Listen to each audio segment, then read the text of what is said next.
चलो बेटा, जो आम जोवा जईए तो चैप्टर 11 में एक प्रश्न जो बाकी है આપણે જેનું નામ છે જલ ક્ષમતા, બરાબર?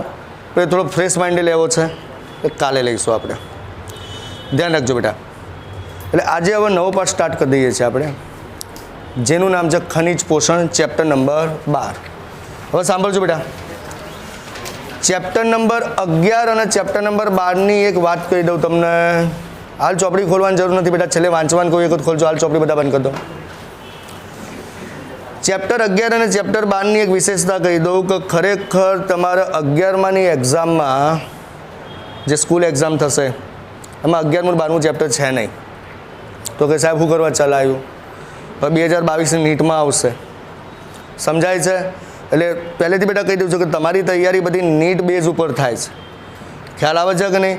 બોર્ડ અને સ્કૂલના માર્ક્સ એ બધા ગૌણ વસ્તુ છે. એવું નહીં કહેતું કે માર્ક્સ ના આવવા જોઈએ, પણ નીટના ભોગે નહીં. સમજી ગયા?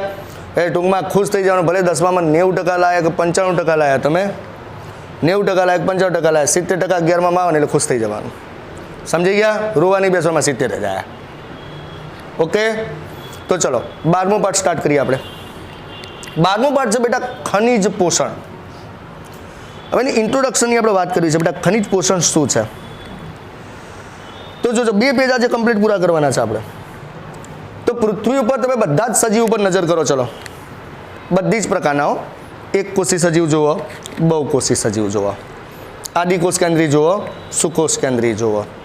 ખ્યાલ આવે છે કે નહીં? વનસ્પતિ જુઓ, પ્રાણી જુઓ. તમામ પ્રકારના સજીવ ઉપર તમે નજર કરો ને તમામ પ્રકારના સજીવને તમે પૂછો કે તારે વૃદ્ધિ અને વિકાસ માટે શું જોઈશે. આ તમારો પ્રશ્ન છે તમામ સજીવને, એક કોષી માટે પણ, બહુકોષી માટે પણ, આદિકોષ કેન્દ્રી માટે પણ, સુકોષ કેન્દ્રી માટે પણ, વનસ્પતિ માટે પણ અને પ્રાણી માટે પણ. તમામ સજીવો માટે એક પ્રશ્ન છે કે ભાઈ તારે વૃદ્ધિ અને વિકાસ માટે શું જોઈશે? તો એમ જ કહેશે કે મારે વૃદ્ધિ અને વિકાસ માટે કાર્બોદિત, પ્રોટીન, ચરબી જેવા ગુરુ પોષક અણુઓ જોઈશે. સમજો, ચરબી આમ તો લઘુમાં આવે, બરાબર? ચરબી શું છે? લઘુ છે, પણ ચોપડીમાં હાલ એમ લાગે જેવા ગુરુ પોષક અણુઓ જોઈશે. સાથે સાથે પાણી અને ખનિજ તત્વ પણ જોઈશે. બધાનો જવાબ આ જ હશે, બધાનો જવાબ. એક કોષી પણ આ જવાબ આપશે, બહુકોષી પણ આ જવાબ આપશે, આદિકોષ કેન્દ્રી પણ આ જવાબ આપશે, સુકોષ કેન્દ્રી પણ આ જવાબ આપશે, વનસ્પતિ પણ આ જવાબ આપશે, પ્રાણી પણ આ જવાબ આપશે. તો ભાઈ વૃદ્ધિના વિકાસ માટે શું જોઈએ? તો કે પ્રોટીન જોઈશે, કાર્બોદિત જોઈશે, ચરબી જોઈશે, ખનિજ તત્વ જોઈશે અને પાણી જોઈશે. આપણે લોકો બધા માટે ગુરુ પોષક અણુ શબ્દ વાપર્યો છે. ખરેખર આમાંથી ગુરુ કેટલા છે? આ 2 જ છે, પણ આપણે વાક્ય રચના ખાલી સેટ કરવા માટે કહી દીધું કે વગેરે જેવા ગુરુ પોષક અણુ જોઈશે. એનો મતલબ શું છે બોલો? તો પૃથ્વી ઉપરના જે તમામ સજીવો છે એને વૃદ્ધિ અને વિકાસની પાયાની જરૂરિયાત બધાની કેવી? સરખી જ છે. બધાની પાયાની જરૂરિયાત સરખી છે. બોલો, કમ્પ્લીટ. તો હવે આ પાઠમાં આપણે શું ભણવાનું છે? તો ટાઇટલ છે બેટા ખનિજ પોષણ. તો આપણે પહેલા બધા જ સજીવને પૂછ્યું હતું બેટા.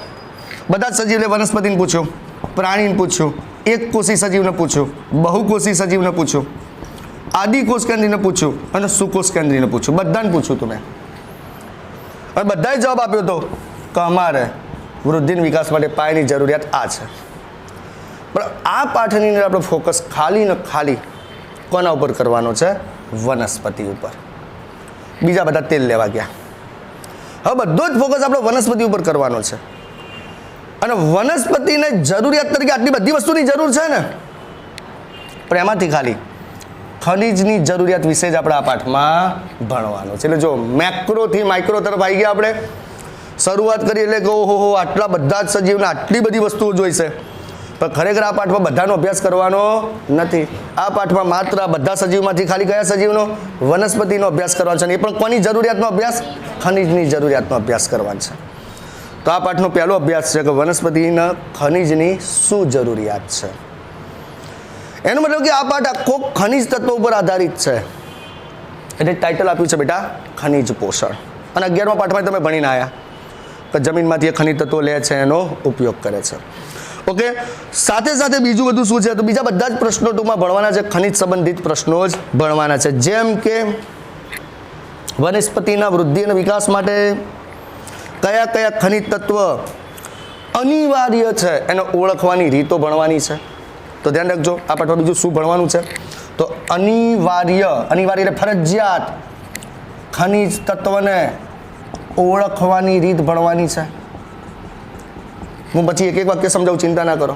તો આ પાઠમાં અનિવાર્ય ખનિજ તત્વોને ઓળખવાની રીત ભણવાની છે. સાથે સાથે એ ખનિજ તત્વોની ભૂમિકા ભણવાની છે. તેમની ભૂમિકા વનસ્પતિમાં શું છે, શું કામ કરે છે, આ પાઠમાં એના વિશે ભણવાનું છે. સાથે સાથે એની ઉણપથી ઉદ્ભવતા લક્ષણો ભણવાના છે. ઉણપથી ઉદ્ભવતા લક્ષણો ભણવાના છે. સાથે સાથે આ પાઠની અંદર તમે એની શોષણની ક્રિયાવિધિ પણ ભણવાના છો. જો ઓલરેડી 11મા પાઠમાં ભણીને આવ્યા છીએ તો અહીંયા ફરીથી રિપીટ થશે શોષણની ક્રિયાવિધિ. અને ખાસ એક ખનિજ તત્વ નાઇટ્રોજન એનું ચયાપચય પણ અહીંયા ભણવાનું છે. તો બોલો આ બધું જ ભણ્યા કે આ બધું જ ભણીશું એ મૂળ તો કોના સંદર્ભમાં, ખનિજના સંદર્ભમાં. એટલે જ પહેલા વાક્યમાં જ કહી દીધું છે બેટા તો ભલે બધા સજીવની બધી જ જરૂરિયાતો સરખી છે પણ આપણે સજીવ તરીકે અહીંયા માત્ર વનસ્પતિની ખનિજની જરૂરિયાતો જ જોવાની છે. એટલે આ પાઠમાં ખનિજના સંદર્ભમાં જ બધું ભણવાનું છે કે ભાઈ અનિવાર્ય ખનિજ તત્વોને કઈ રીતે ઓળખવા. હવે અનિવાર્ય ખનિજ તત્વો શું છે તો જુઓ કેમિસ્ટ્રીમાં તમારે ખનિજ તત્વો આવતા હશે બેટા, મેટલ્સ આવતી હશે બધી, મેટલ્સ નોન મેટલ્સ ને બધું. જોવા જઈએ તો બોલો કેમિસ્ટ્રીની અંદર કેટલા ખનિજો ક્યાં છે? મેન્ડેલિફના આવત કોષ્ટક પ્રમાણે કે તો આધુનિક આવત કોષ્ટક પ્રમાણે કેટલા ખનિજો? 118. 118 પહોંચી ગયું બરાબર. હજુ તો શોધાશે પાછા.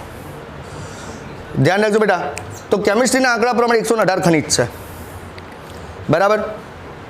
બાયોલોજી પ્રમાણે એ લોકો એવું કીધું છે કે 105 ખનિજ છે. આપણે બાયોલોજી પ્રમાણે જોઈએ, બાયોલોજી પ્રમાણે કીધું 105 ખનિજ છે. શું વનસ્પતિને 105 બધા ખનિજની જરૂર હોય? ના, વનસ્પતિને 60 કરતાં અમુક જ વધારે ખનિજ એટલે 62 કે 63 ખનિજની જ જરૂર હોય. એટલે કે જમીનની અંદર ભલે 105 ખનિજ છે પણ વનસ્પતિને કેટલા ખનિજની જરૂર હોય? 60 કરતાં વધુ. એમાં શું દરેક વનસ્પતિને બધી વનસ્પતિને 60થી વધુ ખનિજની જરૂર હોય?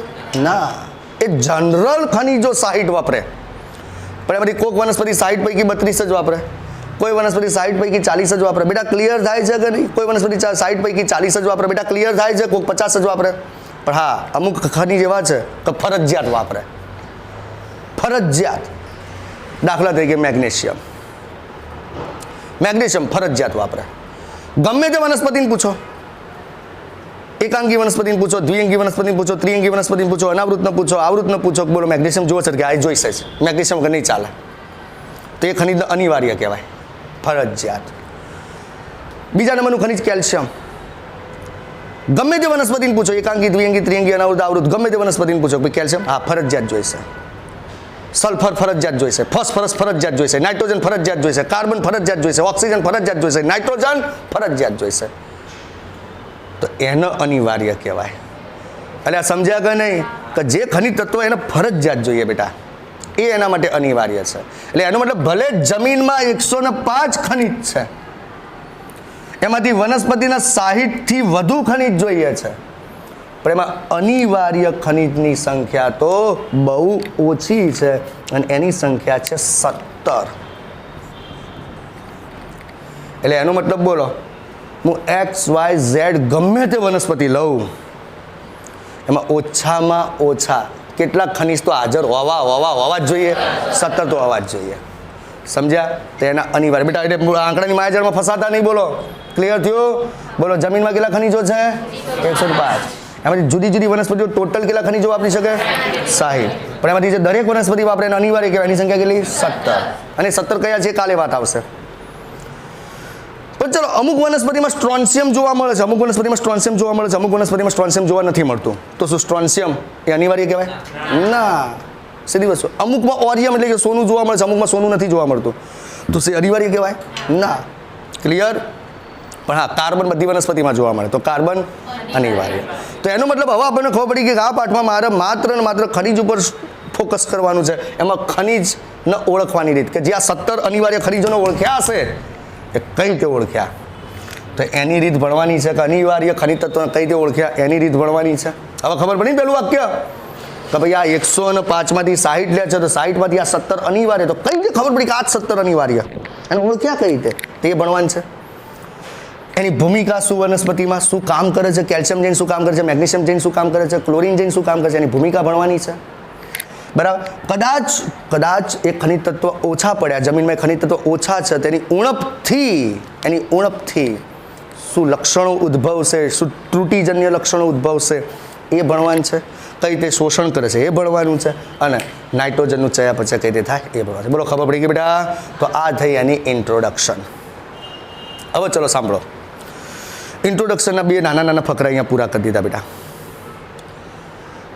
હવે આગળ વાત કરવી છે મારે તો ચલો આ ખનિજ તત્વના સોર્સ કેટલા, વનસ્પતિના ખનિજ તત્વો જુઓ છે બેટા, તો કેટલી જગ્યાએથી એના ખનિજ તત્વો મળશે, એના સોર્સ કેટલા બેટા બોલો? હા, એક તો જમીનમાંથી મળશે. Very good. તો સાહેબ જમીનમાંથી મળશે ખનિજ તત્વો. બીજો સોર્સ છે હા પાણીમાંથી મળશે. અને ત્રીજો સોર્સ છે હવામાંથી પણ મળશે. અને એ વાત આપણે આથી 4 લેક્ચર પહેલાં કરી દીધેલી છે. યાદ કરો, હવામાંથી એ CO2 લેતો હતો, જે એને કાર્બન ખનિજ આપતો હતો અને ઓક્સિજન ખનિજ આપતો હતો. યાદ આવે છે? તો હવામાંથી 2 ખનિજ મેળવતો હતો, કાર્બન અને ઓક્સિજન, CO2 સ્વરૂપે ડાયરેક્ટ. પાણીમાંથી કયો મેળવતો હતો બેટા? હાઇડ્રોજન, H2 મેળવતો હતો. ઓક્સિજન એ વખત મુક્ત કરી દે, એટલે ઓક્સિજન એના પાણીમાંથી ના મળ્યો કહેવાય. એ તમે 13મા પાઠમાં ભણશો કે ઓક્સિજન મુક્ત કરી દે, 13મા પાઠમાં ભણશો તમે. અને બાકીના જેટલા પણ ખનિજ તત્વ છે એ બધા ક્યાંથી મેળવે? જમીનમાંથી. બાકીના બધા જ. તો બોલો, જેટલા પણ ખનિજ તત્વો છે, અનિવાર્ય ખનિજ તત્વો, એના સિવાયના પણ ખનિજ તત્વો ચલો બધા 60 જેટલા કીધા ને, તેમાંથી ખાલી 3 જ ખનિજ એવા છે કે જે પાણી અને હવામાંથી મળે, પણ સોર્સ તો કહેવાશે જ ને. બરાબર. બાકીના બધા તમને જમીનમાંથી મળે. તો બોલો મેન સોર્સ કયો? જમીન એ મેન સોર્સ છે. બોલો કમ્પ્લીટ. તો પરીક્ષામાં પ્રશ્ન પૂછાય, ખનિજ તત્વના સ્ત્રોત કયા કયા? તો 3, હવા, પાણી અને જમીન. પણ એમ પૂછાય ખનિજ તત્વનો મુખ્ય સ્ત્રોત કયો? તો કે જમીન.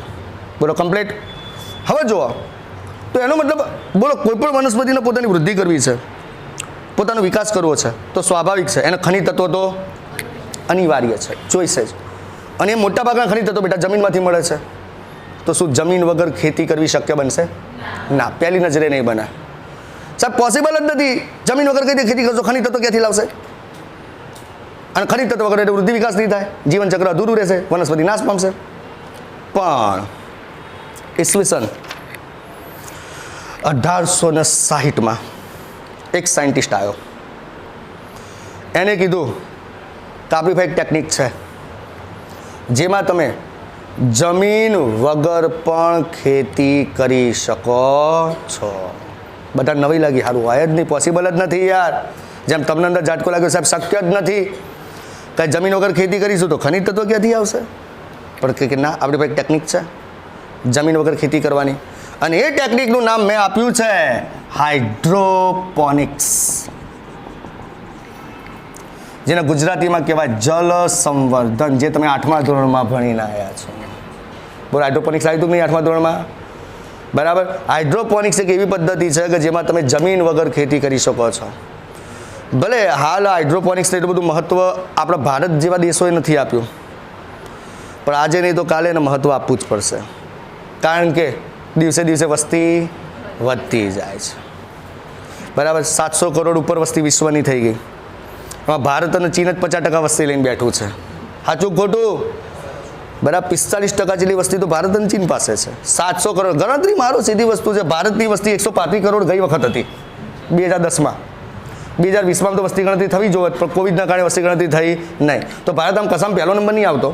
એ વખતે શું હતું બેટા? ચીન પાસે 150 કરોડ જેવી હતી આસપાસ, અને ભારત પાસે એ વખતે 135 કરોડ હતી. પણ આપણને પૂરેપૂરો વિશ્વાસ છે ભારત ઉપર, તો 2020માં ભારત એનો ઓવરટેક કરી જશે. બરાબર. ક્લિયર થાય છે? તો ચલો ભારત હવે 150 પહોંચી જશે, ચીન 150 તો હતું જ, એટલે એ તો રહેવાનું જ છે. બરાબર. એટલે 700 કરોડમાંથી 300 કરોડ તો ખાલી આપણા 2 ફાય છે. સમજ્યા તમે? હવે ચલો બેટા, આ રીતે વસ્તી વધતી જાય છે, વધતી જાય છે. વિચારો, હવે વસ્તી વધતી જાય તો એ લોકો રહેવા માટે મકાન જોઈએ, તો નવા નવા મકાનો બનાવવા પડશે. મકાનો ક્યાં બનાવવાના ભાઈ? જમીન ઉપર, ખેતરો ઉપર. જો આખું અંબાજીની એરિયું પહેલાં ખેતર હતું કે નહીં? ક્લિયર. એના પર શું બની ગયા? મકાનો. આખો ટીબીનો પટ્ટો જુઓ, છે કે નહીં? પારેવા સર્કલથી આખો પેલી બાજુ પારેવા ક્યાં કહેવાય, શું કહેવાય, કયું સર્કલ કહેવાય બેટા? વાડીનાથ ચોક, બરાબર. તો ટીબીનો આખો પટ્ટો જુઓ બેટા. ટીબી બાજુ પહેલાં શું હતા બધા? ખેતરો હતા બેટા. શું થઈ ગયું? મકાનો થઈ ગયા. ક્લિયર થાય છે કે નહીં? પેલી બાજુ અનાવાડા બાજુ જઈએ, મકાનો થઈ ગયા. તો દિવસે દિવસે શું થાય છે? વસ્તી વધતી જાય છે, એમને રહેવા માટે મકાનો બનાવવા પડે. તો એ મકાનો બેટા ખેતીલાયક જમીન ઉપર બનાવવા પડે. એમને નોકરીઓ આપવી પડશે, નોકરીઓ માટે નવા નવા ધંધા બનાવવા પડશે, ઇન્ડસ્ટ્રીઝ ખોલવી પડશે. ક્યાં ખુલશે? ખેતીલાયક જમીન ઉપર ખુલશે. એક સમય એવો આવશે ખેતી કરવા જમીન જ નહીં રહે. તો એવા સમયે આ હાઇડ્રોપોનિક્સ આપણા માટે આશીર્વાદરૂપ બની જશે. કે હાઇડ્રોપોનિક્સ એટલે એવી રીત કે જેમાં તમે જમીન વગર ખેતી કરી શકો છો. સમજી ગયા આખી વસ્તુ? કઈ રીતે કરી શકાય હવે એ હું તમને સમજાવું, ધ્યાન રાખજો બેટા. તો એક સીધી વસ્તુ છે બેટા, બોલો, વનસ્પતિને ઉગવું છે, વનસ્પતિનો ઉછેર કરવો છે, વનસ્પતિનો વૃદ્ધિનો વિકાસ પામવું છે, તો બોલો જમીન એને કઈ કઈ જરૂરિયાતો પૂરી પાડે? બોલજો. તો વેરી ગુડ. તો જમીન એને 3 વસ્તુની જરૂરિયાત પૂરી પાડે. એક પાણીની, એક ખનિજ તત્વની અને એક આધારની. ભાઈ બરાબર લખ્યું ને મેં? તો ટૂંકમાં વનસ્પતિના જમીનની શું જરૂરિયાત? કે તો વનસ્પતિના જમીનની ગરજ કેમ છે? કારણ કે જમીન એને 3 વસ્તુ આપે છે. એક એને પાણી આપે છે, એક એને ખનિજ આપે છે અને એક એને આધાર આપે છે. જો આ 3 વસ્તુ એને આપણે આર્ટિફિશિયલી આપી દઈએ તો સીધી વસ્તુ છે, બોલો જમીનની જરૂર પડે? ના પડે, સ્વાભાવિક છે, વાત પૂરી થઈ ગઈ. હવે તો હાઇડ્રોપોનિક્સમાં આ જ કરવામાં આવે છે. તો જમીન દ્વારા જે 3 વસ્તુ વનસ્પતિને નેચરલી મળતી હતી એ 3 વસ્તુ આપણે શું કરવાની? વનસ્પતિને આર્ટિફિશિયલી આપવાની. ઓકે, તો ચલો આપણે આર્ટિફિશિયલી આપીએ. જોજો બેટા, ચલો એક પ્રાઇમરી લેવલનો પહેલાં પ્રયોગ કરીએ. ચલો એક ગ્લાસ છે, બરાબર. ગ્લાસની અંદર ચલો પાણી ભરી દીધું, બરાબર. પાણીની સાથે સાથે વનસ્પતિને જોઈતા તમામ પ્રકારના ખનિજ તત્વો અંદર ઓગાળી નાખ્યા. ખબર પડી ને? બધા જ આવશ્યક બિન આવશ્યક જે જોઈતા હોય બધા અંદર શું કર્યા? ઓગાળી નાખ્યા. એટલે આને બોલો પોષક દ્રાવણ કહેવાય કે ના કહેવાય? આને પોષક દ્રાવણ કહેવાય, કારણ કે પાણી વત્તા ખનિજ બંને વસ્તુ છે. ઓકે, તો પોષક દ્રાવણ બનાવી દીધું મસ્ત. બ્લેક કલરના ડોટ છે પાણી છે, રેડ કલરના ડોટ છે ખનિજ છે. હવે આ ગ્લાસને થોડું હું પેકિંગ કરીશ. અહીંયા આજુબાજુ થોડું રૂ લગાવી દઈશ, બરાબર. અને અહીંયા આગળ મારો નાનકડો રોપો મૂળ સાથેનો હું અંદર પસાર કરી દઈશ. સમજો આખી વાત? બોલો ક્લિયર થઈ ગયું? મૂળ સાથેની અંદર પસાર કરીશ. હવે રૂ અને થોડો સપોર્ટ મળી જશે રૂના કારણે, એના પ્રકારનું કોઈ નુકસાન નહીં થાય રૂ હશે એટલે. અને આજુબાજુ પૂંઠાનું કે ગમે તેનો સપોર્ટ મૂકી દો. તો બોલો જે જરૂરિયાત જમીન દ્વારા પૂરી થતી હતી એ 3 જરૂરિયાત બોલો આર્ટિફિશિયલી અહીંયા પૂરી થઈ ગઈ કે ના થઈ ગઈ? હા ગના? બોલો પાણીની જરૂરિયાત જમીન પૂરી કરતી હતી, આર્ટિફિશિયલી પૂરી. ખનિજ તત્વની જરૂરિયાત જમીન પૂરી કરતી હતી, આર્ટિફિશિયલી પૂરી. આધારની જરૂરિયાત જમીન પૂરી કરતી હતી, આર્ટિફિશિયલી પૂરી. બોલો કન્સેપ્ટ ક્લિયર? બોલો તો હવે જમીનની જરૂર ખરી? ના. એ બાપુ મજાથી પાણી ખેંચશે, મજાથી ખનિજ તત્વ ખેંચશે, ઉપરથી સારું જોઈતા બધા જ ખનિજ તત્વ પૂરતા પ્રમાણમાં છે, વજન કરી નાખ્યા છે. જમીનમાં તો વધઘટ એવો હોય, અહીંયા તો બિલકુલ વધઘટ નથી. તો બોલો છોડનો વૃદ્ધિનો વિકાસ બેસ્ટ રીતે થશે કે નહીં થાય? આપણે આખે આખા લેબડા ના ઉગાડાય, સમજાય છે? પણ આપણે ખેતીની વાત કરી છે, ભૂમિ વગર ખેતી કરવી. અને ખેતીમાં નાના નાના રોપા જ હોય બેટા. તો આ રીતે તમે ટામેટા છે, આ રીતે કાકડી છે, આ રીતે મરચાં છે, કચુંબર માટે ઉપયોગી વનસ્પતિઓ છે, શાકભાજી છે, આ રીતે તમે ઉછેરી શકો છો અને એનું વ્યાપારિક ઉત્પાદન પણ કરી શકો છો. સમજી ગયા આખી વસ્તુ? તો હાઇડ્રોપોનિક્સથી ભવિષ્યમાં આ રીતે વ્યાપારિક ઉત્પાદન કરવામાં આવશે. આ રીતે ફળફળાદીની અનાજની બધાની ખેતી કરવામાં આવશે, જેને કહેવાય હાઇડ્રોપોનિક્સ. તો બોલો હાઇડ્રોપોનિક્સનો પહેલો ફાયદો શું ફાયદો થયો બેટા? તો વિવિધ પ્રકારની શાકભાજી અને ફળફળાદીનો ઉછેર કરી શકાય છે. બોલો કમ્પ્લીટ? ક્લિયર? હા, પણ એક વસ્તુનું ધ્યાન રાખવાનું છે અહીંયા. હો, શું? તો આ વનસ્પતિ ચલો પાણી ખેંચતી જશે, ખનિજ તત્વ ખેંચતી જશે. એક સમયે બોલો અંદર પાણી અને ખનિજ તત્વની ઉણપ આવી જાય કે ના આવી જાય? તે એ ઉણપ દૂર કરવાની પણ વ્યવસ્થા આપણી પાસે હોવી જોઈએ. એટલે હું શું કરીશ? બાજુમાં એક ફનેલ મૂકી દઈશ બેટા અહીંયા. એટલે એમ લાગે કે કદાચ પાણીની પીએચ થોડી ઘણી બદલાઈ ગઈ છે, ખનિજ તત્વો ઓછા વધતા થઈ ગયા છે, પાણીની માત્રા ઓછી વધતી થઈ ગઈ છે, એટલે હું ઉપરથી બીજું સંવર્ધન દ્રાવણ અંદર એડ કરીશ. તો બોલો ચાલે કે ના ચાલે? તો લોંગ વે સુધી આ પાત્ર આપણું કામ કરતું જશે. હજુ પણ એક વસ્તુનું ધ્યાન રાખવાનું છે બેટા આ પ્રયોગમાં, ઓક્સિજન સપ્લાય. કારણ કે મૂળને શ્વસન કરવા માટે ઓક્સિજન પણ જોઈશે કે નહીં? તો ચલો આજે થોડો પાણીમાંથી ઓક્સિજન લઈ લીધો, કાલે થોડો પાણીમાંથી ઓક્સિજન લીધો, એમ કરતાં અઠવાડિયામાં બધું પાણીનું ઓક્સિજન ખલાસ થઈ ગયું, તો બોલો તો મૂળનો તો બિચારાનો શ્વાસ થઈ જશે. હે? તો બિચારું મૂળ તો બિચારું નાશ પામશે. તો પ્લાન્ટ ઓટોમેટિક નાશ પામે. તો ઓક્સિજન સપ્લાયનું પણ તમારે ધ્યાન રાખવું પડે.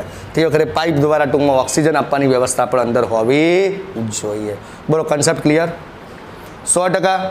તો આ જલ સંવર્ધન હાઇડ્રોપોનિક્સનો પહેલો ફાયદો, એનાથી તમે અનાજનું, શાકભાજીનું, ફળ ફળાદીનું, એમાં ખાસ કરીને ટામેટા, ખાસ કરીને બીજ વિહીન કાકડી, ખાસ કરીને શાકભાજી, એનો વ્યાપારિક ઉત્પાદન કરી શકો છો. આ પહેલો ફાયદો.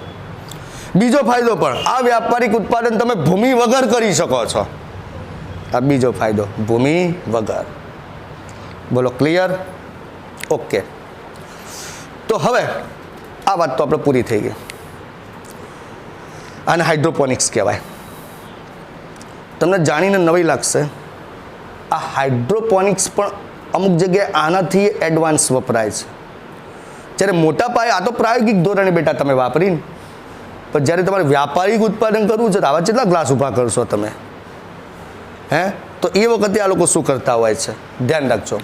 તો એ વખતે માની લો, જોજો બેટા, ઓછી જગ્યામાં વધુ ઉત્પાદન કરવાનો રસ્તો બતાવું.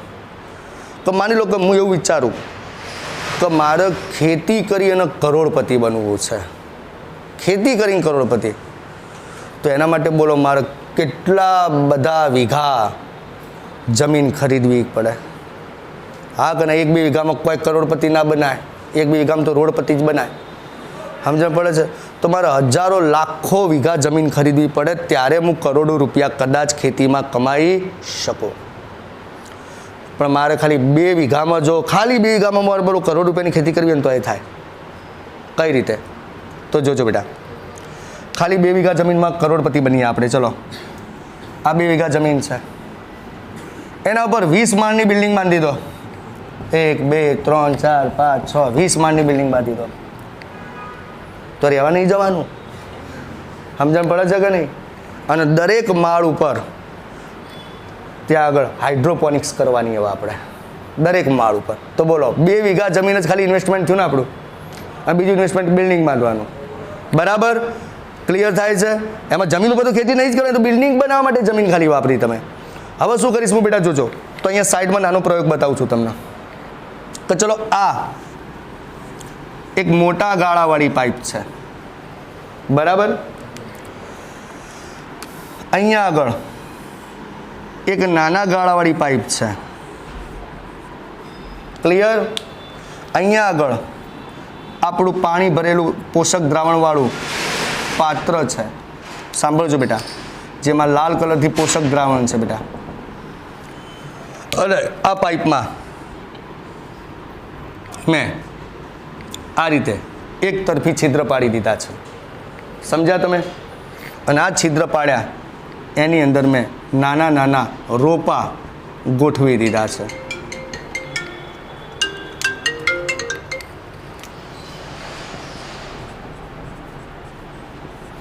પછી આ ટોપા ટામેટાના હોઈ શકે, કાકડીના હોઈ શકે, કચુંબર માટે ઉપયોગી વનસ્પતિના હોઈ શકે, શાકભાજીના હોઈ શકે, મરચાના હોઈ શકે, ગમે તે જેની ખેતી કરવી હોય એના.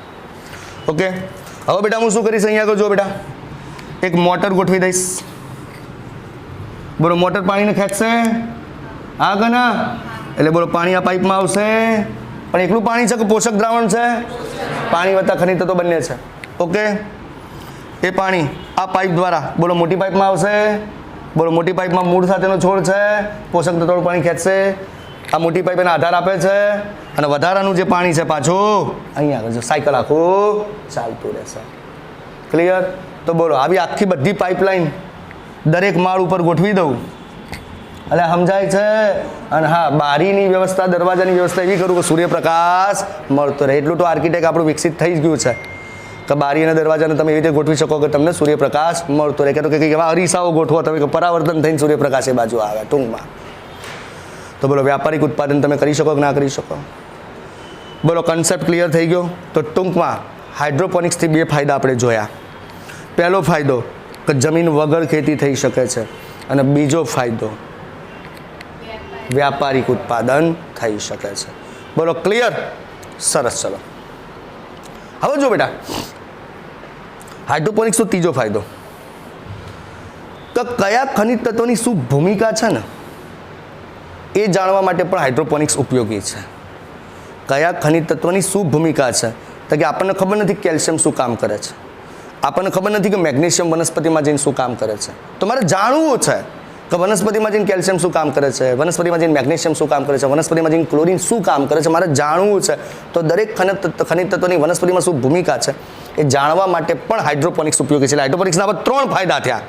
પહેલો, જમીન વગર ખેતી; બીજું, વ્યાપારિક ઉત્પાદન; અને ત્રીજું, ખનિજ તત્વની શું ભૂમિકા છે એ જાણવા માટે પણ હાઇડ્રોપોનિક્સ ઉપયોગી છે. કઈ રીતે? તો ચલો ભાઈ, એનો પ્રયોગ આપણે સમજીએ બેટા. ભાઈ, સ્પીડ નથી પડતી ને? હા, હવે જો તમારે જે લખવું કરવું હોય ને બેટા, હવે જો થોડી પેટર્ન બદલવી પડશે. અત્યાર સુધી આપણે આખું બોર્ડ કમ્પ્લીટ એનસીઈઆરટી પ્રમાણે લખતા હતા, કારણ કે વાંચવાનો ટાઈમ નહોતો મળતો એટલે બોર્ડમાંથી જ વંચાઈ દેતો હતો. હવે તો તમારી સામે ચોપડી હશે, હું તમારી સામે હોઈશ, અહીંયા વંચાઈ જશે, એટલે હવે બોર્ડ આખું લખવાની જરૂર નથી. તો તમારે શું કરવાનું? તો મેન પોઈન્ટ જો તમારે લખવા હોય તો રાતના વિડીયો થોડો ચાલુ કરી દેવાનો, સ્ક્રીનશોટ પાડી લેવાના થોડા અંતરના, અને પછી એ પ્રમાણે ચોપડી અને સ્ક્રીનશોટ સાથે રાખી અને લખી દેવાનું. ઓકે? કારણ કે લખાવા જઈશું ને ભણાવવા જઈશું તો સમય વધારે બગડશે. હા, અમુક એવા શોર્ટ ટ્રીક લખવાની થશે તે બધી હું લખાવતો જઈશ, ચિંતા ના કરો. અને લખવાની જરૂર ક્યારે પડે બેટા? ચોપડીમાંથી કોન્સેપ્ટ ક્લિયર ના હોય તો લખવાની જરૂર પડે, પણ અહીંયા તમે વાંચીને જવાના છો એટલે ક્લિયર થઈ જ જવાનું છે. ઓકે? હવે જો બેટા, હવે હાઇડ્રોપોનિક્સનો ત્રીજો ફાયદો આપણે જોવો છે તો કયા ખનિજ તત્વોની શું ભૂમિકા છે. તેના માટે હું શું કરીશ જોજો. ચલો, એક પાત્ર અહીંયા તૈયાર કરું જેને એ નામ આપી દઉં, બીજું પાત્ર અહીંયા તૈયાર કરું જેને બી નામ આપી દઉં. બરાબર? ચલો, આની અંદર મેં પાણી નાખી દીધું, આની અંદર પણ મેં પાણી નાખી દીધું, આની અંદર મેં ખનિજ તત્વ નાખી દીધા જોઈતા બધા, આની અંદર પણ મેં ખનિજ તત્વ નાખી દીધા. બરાબર? તો આ છે આપણું પાણી વત્તા ખનિજ તત્વ. આ પણ છે આપણું પાણી વત્તા ખનિજ તત્વ. ઓકે? બરાબર? ચલો, પણ હા, હવે એક વસ્તુ યાદ રાખજો કે જે તત્વની ભૂમિકા તમે ચેક કરવાની છે, એક પાત્રમાં એ તત્વ નહીં નાખવાનું. દાખલા તરીકે મારે મેગ્નેશિયમની ભૂમિકા ચેક કરવી છે કે વનસ્પતિ જે જમીનમાંથી મેગ્નેશિયમ લે છે એનું શું કરતો હશે મેગ્નેશિયમનું. તો મારે મેગ્નેશિયમની ભૂમિકા ચેક કરવી છે તો એક પાત્રમાં મેગ્નેશિયમ નહીં નાખવાનું. એટલે એનો મતલબ કે ચલો મારે બી પાત્રમાં ચેક કરવું છે તો પાણી વત્તા ખનિજ તત્વ ખરા, પણ ખનિજ તત્વમાં કયું નહીં નાખવાનું? મેગ્નેશિયમ સિવાયના. એ તો સીધી વસ્તુ છે બેટા. જેની ભૂમિકા ચેક કરવી હશે એની હાજરીમાં, બોલો, જેનું કાર્ય ચેક કરવું છે દેશી ભાષામાં, જેનું કાર્ય ચેક કરવું છે એની હાજરીમાં ખબર પડે કે શું કાર્ય કરે છે, એની ગેરહાજરીમાં ખબર પડે. બોલો, એની ગેરહાજરીમાં ખબર પડે. તો કઈ વસ્તુ શું કામ કરે છે એની હાજરીમાં તમને ખબર ન પડે, એની ગેરહાજરીમાં તમને ખબર પડે કે એ કેટલું બધું કામ કરે છે. દાખલા તરીકે હાલ ચલો આપણી પાસે 3 આસિસ્ટન્ટ છે, બરાબર? હાલ મને ખબર નહીં પડતી કે એ લોકો શું કામ કરે. મને એમ જ લાગે કે મારા હારા 24 કલાક નવરા બેસી રહ્યા હોય, મને એવું લાગે. પણ જો 4 દિવસે 3 જણા ના આવે તો પછી ખબર પડે કે એ હય હાજરી પુરાઈ નથી, એ હય કોલ નહીં થયા, ખ્યાલ આવે છે કે નહીં, ટેસ્ટ નહીં તપાસાયા. તે ગેરહાજર છે ત્યારે ખબર પડી કોલ નહીં થયા, એટલે એ લોકો શું કામ કરતા હતા? કોલ કરતા હતા.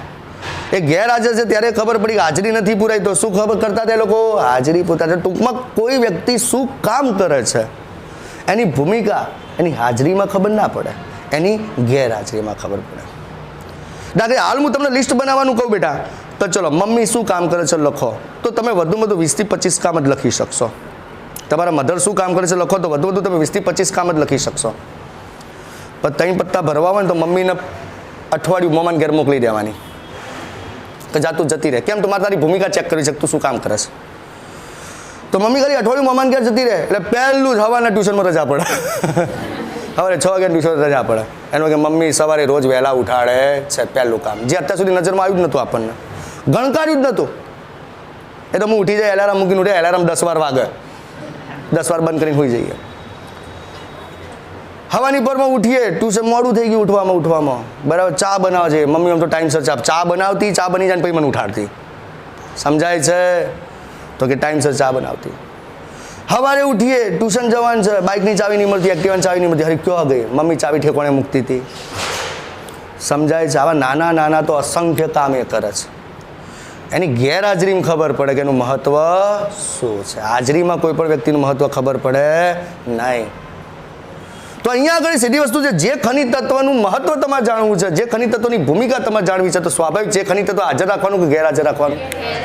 ઓકે, તો બસ હવે એક પાત્ર તૈયાર કર્યું કે જેમાં પાણી અને બધા ખનિજ તત્વો રાખ્યા છે, અને બીજું પાત્ર તૈયાર કર્યું કે જેની અંદર પાણી અને જેની ભૂમિકા જાણવાની છે એના સિવાયના ખનિજ તત્વો નાખેલા છે. તો મારે અહીંયા પ્રેક્ટિકલી મારે મેગ્નેશિયમની ભૂમિકા જાણવી છે, તો મેગ્નેશિયમ સિવાયના ખનિજ તત્વો નાખેલા છે. ઓકે, અને પછી બંનેમાં એક જ જેવો છોડ ઉગાડો બેટા, એક જ જેવો, એક જ જેવો. એટલે માની લો કે અહીંયા ગુલાબની કલમ લીધી તો અહીંયા પણ ગુલાબની જ કલમ લો, એક જ પ્લાન્ટની કલમ લો. સમજી ગયા કે નહીં? આખી વસ્તુ સેમ ટુ સેમ છોડ ઉગાડો. તો ચલો અહીંયા આગળ માની લો કે ગુલાબની કલમ લગાવી દીધી, અહીંયા ગુલાબની કલમ લગાવી દીધી, એના મૂળ બનવાનું ચાલુ થયું, એના પાંદડાઓ છે. બેટા ધ્યાન રાખજો. ચલો બોલો, હાલ તો તમને સેમ વૃદ્ધિ વિકાસ દેખાય છે કે નહીં દેખાતો? હાલ તો સાહેબ સેમ વૃદ્ધિ વિકાસ દેખાય છે. જો આના મૂળ છે, આનું પ્રકાર છે, આની પાસે 4 પાંદડા છે, આની પાસે 4 પાંદડા છે. સમજાય છે કે નહીં સાહેબ? જો આને હાઈટ વધારી, આને પણ હાઈટ વધારી, આને બીજા 3 પાંદડા નવા ઉત્પન્ન કર્યા, આને પણ જુઓ સાહેબ બીજા 3 પાંદડા નવા ઉત્પન્ન કર્યા. સાહેબ આને મસ્ત મજાનું ફૂલ ઉત્પન્ન કર્યું, સાહેબ આને મસ્ત મજાનું ફૂલ ઉત્પન્ન કર્યું. મને તો કોઈ ફેર નહીં દેખાતો. લો આમાં મેગ્નેશિયમ નહીં તો મને તો કોઈ ફેર નહીં દેખાતો. બંનેની વૃદ્ધિ સરખી થઈ, બંનેનો વિકાસ સરખો થયો, કોઈ ફેર નહીં દેખાતો. ધ્યાનથી દેખો, ધ્યાનથી દેખો, આના પાંદડા ધ્યાનથી દેખો. બોલો લીલા દેખાય છે ને? આંખ તો પાડો, લીલા દેખાય છે. આના પાંદડા ધ્યાનથી જો, એકદમ ડાર્ક ગ્રીન દેખાય છે. ડાર્ક ગ્રીન દેખાય છે કે નહીં દેખાતા? અમુક મારા વિરોધી કે ના સાહેબ કાળા દેખાય છે કે. બોલો એકદમ ડાર્ક ગ્રીન દેખાય છે ને? આના પાંદડા ડાર્ક ગ્રીન દેખાય. સાહેબ બધું બરાબર છે, વૃદ્ધિ વિકાસ બધું બંનેમાં સરખું થયું, પણ આના પાંદડા એકદમ ડાર્ક ગ્રીન છે, જ્યારે આના પાંદડા થોડા પીળાશ પડતા છે. બીના પાંદડા થોડા પીળાશ પડતા છે. એનો મતલબ બીના પાંદડા કેમ પીળા પડ્યા? મેગ્નેશિયમની ઉણપ છે, એના કારણે જરૂર પૂરતો ક્લોરોફિલ બનતો નથી. બને છે ખરા, પણ જરૂર પૂરતો નહીં બનતો. સમજ્યા? તો બોલો એના પરથી શું સાબિત થયું? બોલો મેગ્નેશિયમ શું કામ કરતો હતો? શું કરતો હતો? ક્લોરોફિલનું નિર્માણમાં ભૂમિકા ભજવતો હતો. બોલો એની ઉણપ થઈ ત્યારે તમને ખબર પડી કે શું કામ કરે છે. તો હાઇડ્રોપોનિક્સથી જે તે ખનિજ તત્વની ભૂમિકા પણ તમે જાણી શકો છો. બોલો કોન્સેપ્ટ ક્લિયર? તો બોલો હાઇડ્રોપોનિક્સના ટોટલ કેટલા ફાયદા? 3. જમીન વગર ખેતી, વ્યાપારિક ઉત્પાદન અને ખનિજ તત્વની ભૂમિકાને જાણવા માટે. ઓકે, હવે આપણે વાત કરી દીધી છે બેટા કે બાયોલોજી પ્રમાણે એવું કીધેલું છે કે ભાઈ કેટલા ખનિજ તત્વો છે બેટા? 105. સંશોધિત થયેલા ખનિજો કેટલા છે બેટા? 105 છે. એમાંથી વનસ્પતિ માટે જરૂરી કેટલા? 60 થી વધુ. આમ લખાય ને 60 થી વધુ? હા, 60 થી વધુ. પણ આવશ્યક કેટલા? 17. બરાબર. તો જરા એની એક વખત વાત કરી દઈએ. તો હવે આના પરથી આપણને ખબર પડી ગઈ છે કે દરેક વનસ્પતિમાં એક સરખા ખનિજ તત્વ ના હોય. જેવી જેની જરૂરિયાત, જેવો જેનો ઉપયોગ અને જેવું જેનું નિવાસ સ્થાન. એનો મતલબ શું બેટા? તો માની લો કે કોઈ પ્લાન્ટ છે, એ સોનાની ખાણની આજુબાજુ ઉગે છે, સોનાની ખાણની આજુબાજુ ઉગે છે. બરાબર. તો સ્વાભાવિક છે બેટા એ પ્લાન્ટે બોલો સોના માટેનું અનુકૂલન સાધી દીધું હશે કે નહીં સાધી દીધું હોય? બરાબર. તો બોલો એ પ્લાન્ટનું હું એનાલિસિસ કરીશ તો બોલો એમાં ઓરિયમ એટલે કે સોનાના અવશેષો મને જોવા મળે કે ના મળે? મળે. અને લાગ આવતી વનસ્પતિ એટલી એડવાન્સ બની ગઈ છે કે સોનાથી કંઈક કામ પણ કરાવતી હશે. ટૂંકમાં સોનાના જે અણુ અંદર ગયા એનાથી કંઈક એક્ટિવિટી પણ શરીરની અંદર દેહધાર્મિક ક્રિયામાં પણ એનો ઉપયોગ કરતી હશે. સમજાય છે કે નહીં? પણ સામે મેં બીજો પ્લાન્ટ લીધો બેટા, જે સોનાની ખાણની નજીક નથી, એ અન્ય જગ્યાએ છે, સામાન્ય પરિસ્થિતિમાં ઉગે છે. તો શું એની અંદર સોનું જોવા મળશે? ના. તો શું એની અંદર બધી ક્રિયાઓ નહીં થતી હોય? થતી હશે. તો એનો મતલબ બોલો, સોનું એ અનિવાર્ય ખનિજ તત્વ કહેવાય? ના. શું એ આવશ્યક ખનિજ તત્વ કહેવાય? ના, એ બિનઆવશ્યક છે.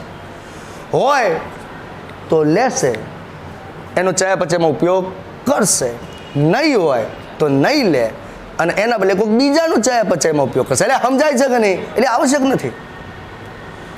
એ જ રીતે ચલો કોઈ જગ્યાએ રેડિયો એક્ટિવના પ્રયોગો થઈ રહ્યા છે. ચલો કોઈ જગ્યાએ ન્યુક્લિયર પાવર સ્ટેશન છે કે જ્યાં રેડિયો સક્રિય ધાતુઓ સતત વાપરવામાં આવે છે. તો એની આજુબાજુની જે જમીન હશે તો બોલો ત્યાં આગળ રેડિયો સક્રિય અવશેષો હશે કે નહીં હોય બેટા?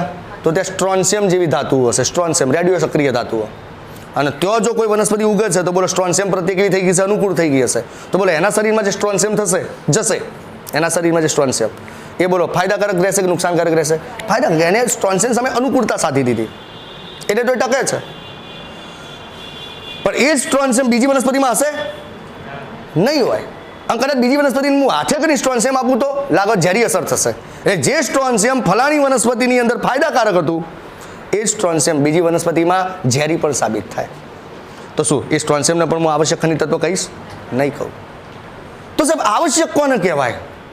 તમે કીધું કે આ 17 આવશ્યક છે, તો આવશ્યક કોને કહેવાય? સોનું આવશ્યક નથી, સ્ટ્રોન્સિયમ આવશ્યક નથી, કારણ કે તમે કીધું કે એના વગર ચાલે છે.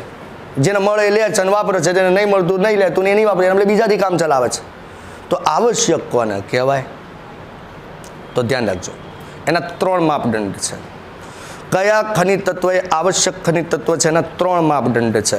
ચલો, માપદંડ નંબર 1, જે ખનિજ તત્વ વનસ્પતિની સામાન્ય વૃદ્ધિ પ્રજનન માટે આવશ્યક હોય અને એની ગેરહાજરીમાં વનસ્પતિ પોતાનું જીવન ચક્ર પૂર્ણ ન કરી શકે, એટલે કે બીજ પણ ન બનાવી શકે, એને આવશ્યક કહેવાય. ચલો હું ફરીથી બોલું છું કે જે ખનિજ તત્વની હાજરીમાં વનસ્પતિની સામાન્ય વૃદ્ધિ થતી હોય, વનસ્પતિ પ્રજનન કરી શકતું હોય, અને જો ભૂલે ચૂકે ગેરહાજર થઈ જાય તો વનસ્પતિનું જીવન ચક્ર પૂરું થાય નહીં, અધ વચ્ચેથી કરમાઈ જાય, એનું બીજ પણ ના બને, તો એવા ખનિજ તત્વને આવશ્યક ખનિજ તત્વ કહેવાય. તો બોલો આ જે 17 આવશ્યક કીધા છે, તો બોલો 17માંથી એકાદું પણ ગેરહાજર હશે તો વનસ્પતિની વૃદ્ધિ, એનું પ્રજનન અટકી જશે, પુષ્પ બીજ નહીં બને.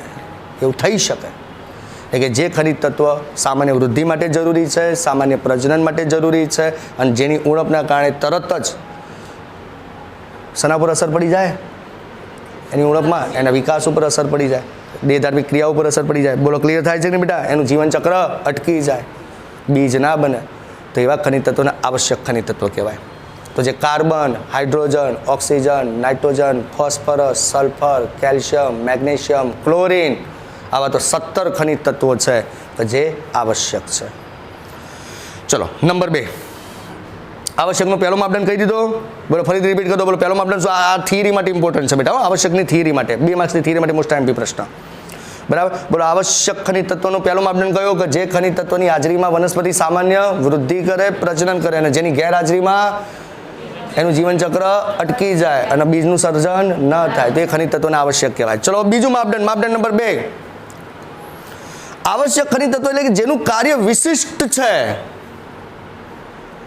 એટલે કે એક ખનિજ તત્વની ઉણપ અન્ય ખનિજ તત્વ પૂરી ના કરી શકે, તો એવા ખનિજ તત્વને આવશ્યક કહેવાય. થોડું વાક્ય અઘરું છે, નહીં ખબર પડે, હું સમજાવું, પ્રેક્ટિકલી સમજાવું. ચલો હું ફરીથી એકવાર રિપીટ કરું છું વાક્ય કે આવશ્યક ખનિજ તત્વ એટલે જેનું કાર્ય વિશિષ્ટ છે, એક ખનિજ તત્વની ઉણપ બીજા ખનિજ તત્વ વડે પૂરી નથી કરી શકાતી, તો એવા ખનિજ તત્વોને આવશ્યક કહેવાય. ચલો સમજો, અહીંયા માની લો કેલ્શિયમ છે, મેગ્નેશિયમ છે, એવું કહેવાય. માની લો કે 100 અણુની જરૂર છે. ટોટલ કેટલા અણુની જરૂર છે? 100. બરાબર. અને 100માં નિયમ પ્રમાણે માની લો કે 30 કેલ્શિયમ જોવે છે અને 70 મેગ્નેશિયમ. આ એમને રેન્ડમલી આંકડા લીધેલા છે. બરાબર. એટલે કોઈના જોડે ડિબેટમાં ના ઉતરતા. સાહેબે કીધું હતું કે જ્યારે 100 જોઈતા હોય ત્યારે 70 મેગ્નેશિયમ અને 30, રેન્ડમલી આંકડા છે. તો માની લો કે કોઈ વનસ્પતિને 100 અણુની જરૂર છે ખનિજ તત્વના, અને 100માંથી 30 કેલ્શિયમની જરૂર છે અને 70 મેગ્નેશિયમની જરૂર છે. સમજો. હવે પ્રોબ્લેમ શું છે? અત્યાર સુધી 30 કેલ્શિયમ મળતા હતા, 70 મેગ્નેશિયમ મળતા હતા, પણ હવે કંઈક આપણી કોઈ માનવની પ્રવૃત્તિઓના કારણે, પ્રદૂષણના કારણે આ માત્રા ચલો જમીનમાં બદલાઈ ગઈ. સમજાય છે કે નહીં? આ માત્રા બદલાઈ ગઈ અને હવે એવું થયું બેટા કે કેલ્શિયમના જે અણુઓ છે બેટા એ 50 થઈ ગયા અને મેગ્નેશિયમના પણ 50 થઈ ગયા. હા, ટોટલ અણુ 100 છે, પણ અત્યાર સુધી રેગ્યુલર પ્રક્રિયા માટે મેગ્નેશિયમ કેટલા જોઈતા હતા? 70. કેલ્શિયમ કેટલા જોઈતા હતા? 30. તો બોલો હવે મેગ્નેશિયમ, હા કેલ્શિયમનો પ્રોબ્લેમ નહીં થાય, કારણ કે કેલ્શિયમ તો જે જોઈતા હતા એના કરતાં વધારે છે. તો પ્રોબ્લેમ ક્યાં છે બેટા? મેગ્નેશિયમ. મેગ્નેશિયમ જોઈતા હતા 70, એના બદલે કેટલા છે? 50 જ છે. હે, તો તમને એમ થાય કે સાહેબ કેલ્શિયમ મેગ્નેશિયમનો ફોન કરશે. હે, ચિંતા ના કરે કે તું કેમ, તું એ Mg+2, હું એ Ca+2, તું એ +2, હું એ +2, તારું કામ હું કરી દઈશ. શું કરી શકશે? ના કરી શકે. મેગ્નેશિયમનું કામ કેલ્શિયમ નહીં કરી શકે, કે દરેકના કામ વિશિષ્ટ છે. મેગ્નેશિયમ ફલાણું કામ કરશે તો ફલાણું કામ જ કરશે, કેલ્શિયમ એ કામ નહીં કરી શકે. અને કેલ્શિયમ ઢેકણું કામ કરશે તો કેલ્શિયમ ઢેકણું જ કરશે, બરાબર. મેગ્નેશિયમ એ કામ નહીં કરી શકે. એટલે દરેકનું કામ વિશિષ્ટ છે. તો એવા ખનિજ તત્વોને આવશ્યક ખનિજ તત્વ, એટલે એક ખનિજ તત્વની ઉણપ બીજા ખનિજ તત્વો વડે પૂર્તિ ન કરી શકાય. બોલો કમ્પ્લીટ. તો આ બીજો માપદંડ. અને ત્રીજો માપદંડ, જે ખનિજ તત્વ ચયાપચયની ક્રિયામાં પ્રત્યક્ષ ભૂમિકા ભજવે, સીધી ઇફેક્ટ, ડાયરેક્ટ ઇફેક્ટ, પ્રત્યક્ષ ભૂમિકા ભજવે, જે ખનિજ તત્વ ચયાપચયની ક્રિયામાં પ્રત્યક્ષ ભૂમિકા ભજવે એને જ આવશ્યક ખનિજ તત્વ કહેવાય. તો આ 17 એવા છે કે જે ચયાપચય પર ડાયરેક્ટ ઇફેક્ટ કરે, ચયાપચયમાં ડાયરેક્ટ ભાગ ભજવે, તો એને આવશ્યક ખનિજ તત્વો કહેવાય. બોલો કમ્પ્લીટ. તો અહીંયા આગળ આપણે આવશ્યક ખનિજ તત્વો સુધી ભણ્યા. હા, હવે એમાં પાછા લઘુ પોષક તત્વો, ગુરુ પોષક તત્વો એ બે ભાગ પડતા હોય છે, પણ એ વસ્તુ આપણે કાલ ઉપર રાખવાની છે. ઓકે, તો હવે આપણે ટેક્સ્ટબુકમાંથી વાંચીએ છીએ બેટા. તો ચલો દરેક લોકો આટલે સુધીની ટેક્સ્ટબુક